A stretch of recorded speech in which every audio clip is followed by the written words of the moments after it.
وهذا كتاب أنزلناه مبارك مصدق الذي بين يديه ولتنذر القرى ومن حولها. السلام علیکم ورحمۃ اللہ وبرکاتہ۔ ہم لوگ قرآن مجید فرقان حمید میں ایک لفظ مسلسل پڑھتے بھی ہیں، سنتے بھی ہیں کہ تقوی۔ رمضان المبارک شروع ہو چکا، اللہ سبحانہ و تعالی نے رمضان المبارک کے روزوں کی فرضیت کی جو غرض و غایت بیان کی ہے وہ بھی ہے لعلکم تتقون، تاکہ تم میں تقوی آ جائے۔ یہ تقوی کیا چیز ہے؟ تمام اہل علم نے اس کے مختلف معنی بیان کیے، لیکن ہم تقوی کو سمجھتے ہیں حضور علیہ الصلاۃ والسلام کے ایک صحابی سیدنا ثعلبہ رضی اللہ تعالی عنہ کے واقعہ سے۔ سیدنا ثعلبہ رضی اللہ تعالی عنہ ایک نوجوان صحابی، خوبصورت ہے، حضور علیہ الصلاۃ والسلام کی محفل میں ہمیشہ شریک ہوتے رہے مسجد نبوی کے اندر۔ ایک مرتبہ حضور علیہ الصلاۃ والسلام کی محفل میں شرکت کے لیے مدینہ کی گلیوں سے گزرتے ہوئے مسجد نبوی کی طرف تشریف لا رہے تھے، تو آپ حضرات جانتے ہوں گے کہ وہ دور سادگی کا دور بھی تھا، غربت کا دور بھی تھا، مکانوں کی دیواریں چھوٹی ہوا کرتی تھیں۔ تو ایک گلی سے گزرتے ہوئے ایک مکان پر غیر اختیاری طور پر ان کی نگاہ چلی گئی۔ وہاں کوئی خاتون غالباً نہا رہی تھی یا ویسے ہی کھڑی ہوں گی، ان پر ان کی نگاہ پڑ گئی۔ اب نگاہ پڑ گئی، نگاہیں نیچے کر لی اور مسجد نبوی کی طرف چل پڑے۔ تھوڑے سے قدم آگے بڑھائے کہ پھر معاً ان کے دماغ میں کوئی خیال آیا، اور خیال یہ آیا کہ تم نے کتنا بڑا گناہ کر لیا ہے، غیر محرم کو تم نے دیکھ لیا۔ جب یہ خیال آیا اور ساتھ میں یہ خیال بھی ان کو آیا کہ تمہارے پہنچنے سے پہلے اگر حضور نبی کریم صلی اللہ علیہ وسلم کو تمہارے اس گناہ کی خبر اللہ نے دے دی تو تم کیا منہ لے کے جاؤ گے، اور کس طرح آقا دو جہاں صلی اللہ علیہ وسلم کے ساتھ اپنی آنکھوں سے آنکھیں ملاؤ گے۔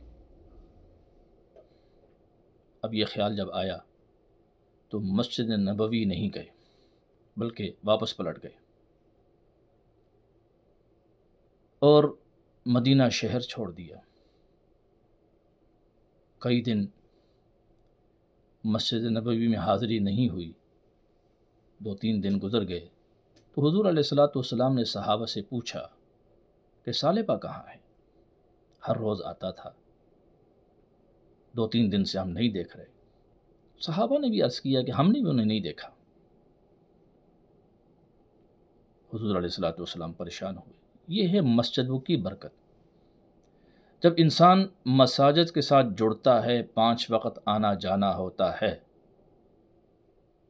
اور جب وہ شخص جو مسجدوں میں 5 وقت آتا جاتا ہو اور اتفاقاً وہ نہ آئے تو ظاہر بات ہے کمیونٹی کے اندر، مسجد سے جڑی ہوئی کمیونٹی کے اندر ایک تشویش تو پیدا ہوگی کہ وہ شخص کہاں گیا ہے، بیمار ہے یا کوئی اور پریشانی میں تو نہیں آیا۔ بہرحال اب جو لوگ مسجدوں میں آتے ہی نہیں تو وہ اگر یہ دنیا بھی چھوڑ کر چلے جائے تو کسی کو کیا پتہ چلے گا۔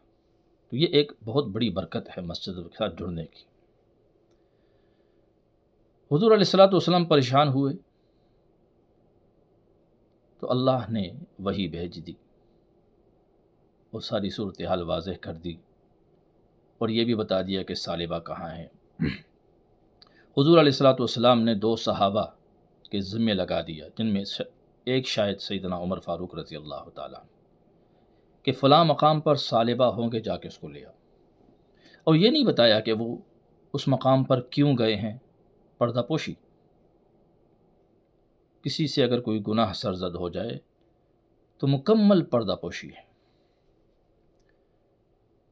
اس گناہ کو نشر نہیں کیا جاتا بلا وجہ، بلا ضرورت۔ تو سیدنا عمر فاروق رضی اللہ تعالی عنہ اور دوسرے صحابی جو تھے وہ اس مقام پر پہنچے تو وہ غاروں کی ایک جگہ تھی، وہاں جا کے دیکھا تو ثعلبہ نہیں ہے، وہاں تو کوئی انسان ہی نظر نہیں آ رہا۔ وہاں پریشانی ہوئی۔ صحابہ کرام تو یہ جانتے تھے کہ اگر حضور علیہ الصلوۃ والسلام نے بھیجا ہے اور اس مقام کی نشاندہی کی ہے تو ثعلبہ ضرور یہاں ہوں گے، لیکن کیوں نہیں ہیں؟ یعنی ایسا نہیں ہو سکتا کہ حضور علیہ الصلوۃ والسلام نے کہا کہ یہ یہاں پر ہیں اور وہ وہاں موجود نہ ہوں، کیونکہ حضور علیہ الصلوۃ والسلام جب تک اللہ نہ بتائے تو کیسے معلوم ہوگا؟ تو اللہ نے حضور علیہ الصلوۃ والسلام کو فرشتوں کے ذریعے اطلاع دے دی۔ اتنے میں سیدنا فاروق اعظم رضی اللہ تعالیٰ عنہ نے ایک چرواہے کو دیکھا جو بکریاں چلا رہا تھا،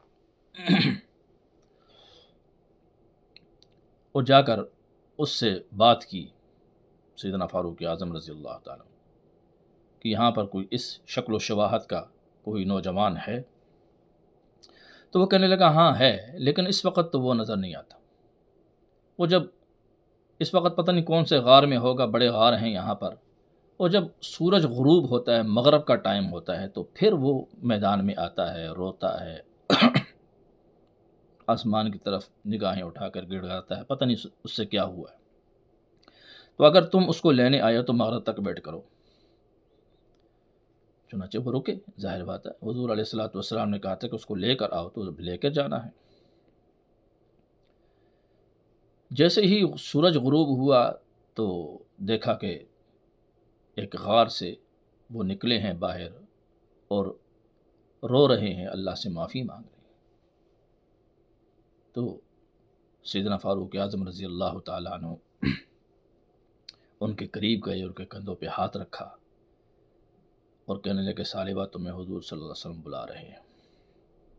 ثعلبہ نے جب پلٹ کر دیکھا، فاروق اعظم کی آواز سنی، تو فوراً کہنے لگے کیا حضور علیہ الصلوۃ والسلام کو میرے گناہوں کا پتہ چل گیا ہے؟ سیدنا فاروق اعظم نے کہا مجھے نہیں معلوم تیرا کیا گناہ ہے کیا نہیں ہے، ہمیں انہوں نے کہا ہے کہ تمہیں لے کر آنا ہے۔ اب ثعلبہ نہ چاہتے ہوئے بھی، اب یہ تو نہیں ہو سکتا کہ حضور علیہ الصلوۃ والسلام بلائیں اور کوئی صحابی انکار کر دے۔ تو سیدنا ثعلبہ نے کہا میں آپ کے ساتھ جانے کے لیے تیار ہوں، لیکن میری ایک شرط ہے، مجھے اس وقت مسجد نبوی لے کے جانا جب حضور علیہ الصلوۃ والسلام نماز پڑھا رہے ہوں۔ ایسے وقت نہ لے کے جانا جب حضور علیہ الصلوۃ والسلام بیٹھے ہوں اور میں اچانک چلا جاؤں تو میں ان کی آنکھوں میں آنکھیں نہیں ڈال سکتا۔ انہوں نے کہا ٹھیک ہے۔ یہ دونوں صحابہ سیدنا ثعلبہ کو لے کر ایسے وقت میں مسجد نبوی کے اندر آئے جب حضور علیہ الصلوۃ والسلام نماز پڑھا رہے تھے۔ دونوں صحابہ نماز میں شریک ہوئے۔ سیدنا ثعلبہ مسجد نبوی کے صحن میں گر گئے، بے ہوش ہو گئے۔ حضور علیہ الصلوۃ والسلام نے نماز کا سلام پھیرا تو نگاہ اقدس وہ سیدنا فاروق اعظم رضی اللہ تعالیٰ عنہ اور دوسری صحابی پر پڑی، تو فوراً سلام کے بعد پوچھنے لگے ثعلبہ کہاں ہے؟ وہ تو نظر نہیں آ رہا۔ تو وہ کہنے لگے ثعلبہ مسجد کے صحن میں۔ حضور علیہ الصلوۃ والسلام صحن میں تشریف لائے، دیکھا تو ثعلبہ مسجد کے صحن میں بے ہوش پڑا ہے۔ آپ علیہ الصلوۃ والسلام نیچے بیٹھے، ان کا سر اٹھایا، اپنی گود مبارک میں رکھا، ان کے سر پر ہاتھ پھیرنے لگے کہ ثعلبہ کی آنکھیں کھلی، دیکھا کہ اس کا سر حضور علیہ الصلوۃ والسلام کی مبارک گود کے اندر ہے، تو اٹھا کر دوبارہ زمین پر رکھ دیا اور کہنے لگے اے اللہ کے نبی، یہ سر گناہوں سے بھرا پڑا ہے، اس قابل نہیں ہے کہ یہ آپ کی مقدس گود میں رکھا جا سکے۔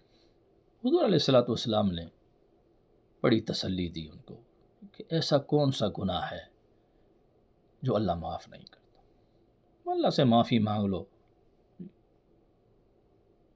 تو تمہاری ندامت ہی اللہ سے معافی ہے۔ اتنی ندامت کہ تم اس گناہ کی وجہ سے شہر مدینہ چھوڑ کر چلے گئے، میری محفل میں نہیں آئے، اس سے بڑی اور کیا ندامت ہوگی؟ لیکن وہ عجیب لوگ تھے، اسی لیے تو اللہ سبحانہ و تعالیٰ نے ان کی صفت بڑی عجیب کی۔ اللہ نے فرمایا اس طرح کا ایمان لے کر آؤ جیسا کہ وہ ایمان لے کر آئے، تو ہم سے اس طرح کی ایمان کا مطالبہ اللہ کرتے ہیں۔ دیکھیں ان کا ایمان کیا تھا۔ بہرحال ثعلبہ رضی اللہ عنہ کو حضور علیہ الصلوۃ والسلام نے تسلی دی اور صحابہ سے کہا ان کو گھر لے جاؤ۔ صحابہ ان کو گھر لے گئے۔ وہ ایسی ندامت، تقوی کا وہ لیول کہ سیدنا ثعلبہ رضی اللہ تعالی عنہ اسی غم کے اندر یہ دنیا چھوڑ کر چلے گئے، اسی غم میں انہوں نے موت کو گلے لگا دیا۔ اور یہ گناہ ہم میں سے کون ہے جو ہر روز نہیں کر رہا؟